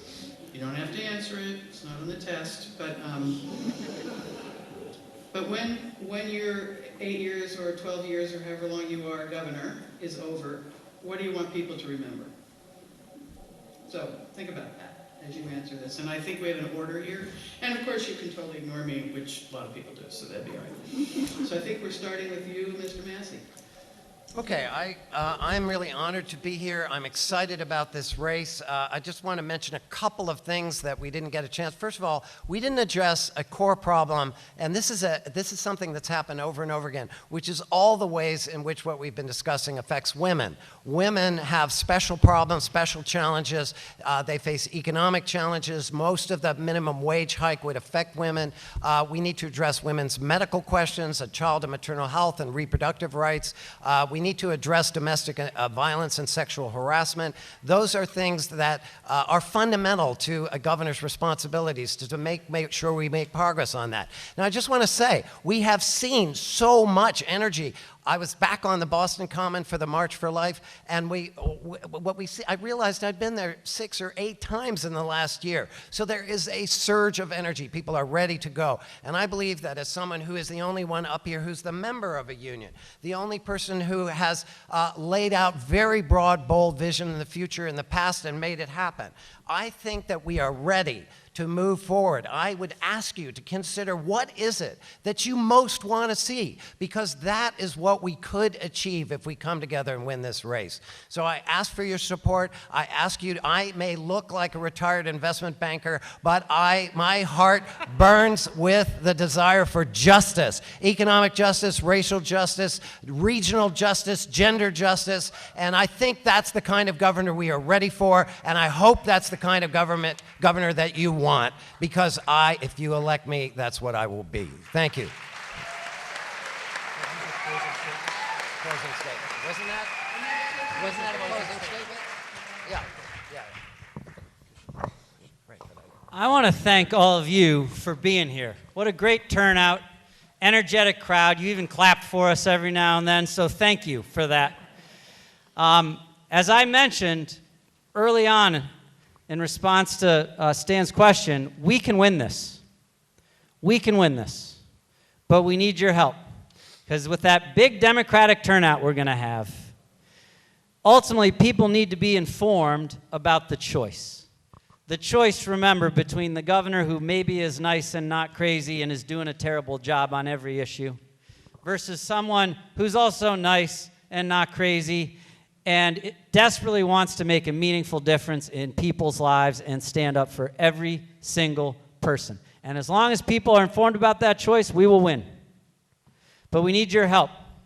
And as I said, these are both 2 great guys. If either one of them wins the nomination, I will support them 100%. But I'm asking for your support as the only candidate in this race that has leadership experience in state government getting big things done.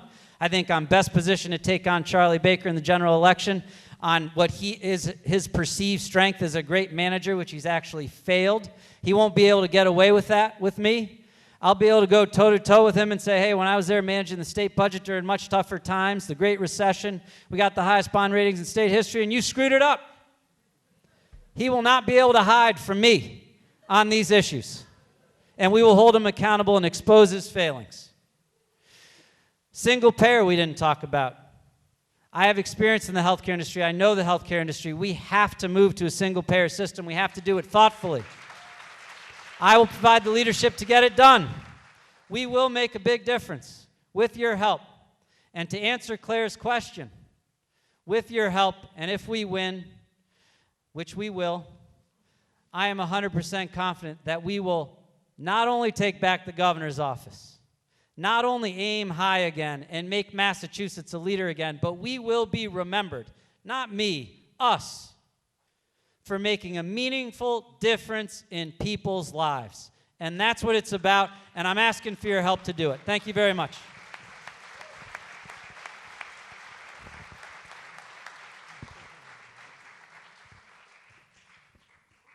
It's great to be with you this evening. Weren't those Parkland students remarkable? Here's when I think about what these students started and what their message is to us. Think about it. It was young people that changed their trajectory on civil rights in this country. It was young people that changed their trajectory and said no to the Vietnam War. And here we are right now at a critical moment in our country, in our Commonwealth. It is young people that are not accepting what politicians want them to accept around the status quo and gun violence. But we ought to not just support them on gun violence and what they're doing and not accepting the status quo there. We ought to also support them when they don't accept the status quo when it comes to people taking on crushing debt for college. We should also support them when politicians tell them to support the status quo when it comes to not addressing climate change. We ought to support them when they say we shouldn't accept the status quo when it comes to transportation in our state or opioid addiction. We can no longer afford to accept Charlie Baker's status quo when it comes to educating our children. We can no longer accept Charlie Baker's status quo and low expectations when it comes to transportation. We can no longer accept Charlie Baker's status quo when it comes to treating people with opioid addiction. We can do better. We must do better. We've got to ask people who are doing well to contribute more so we can invest those things, right? And that's what my campaign is all about, telling the truth about these tough, challenging issues. Now, if you don't support me, I want you to support me. Get on board with one of these two guys because they're great people. Get on board now because we got to start organizing right now so we can beat Charlie Baker in November, right? So if we do this, to answer Claire's question, for me, we can ensure that people make ends meet in this Commonwealth and their kids do better than they did. And that's why I got into this race, addressing economic inequality. We can do it, folks. Let's go out there and work hard. I'm ready to roll up my sleeves and do it with you. Thank you very much. I ask for your support in the race.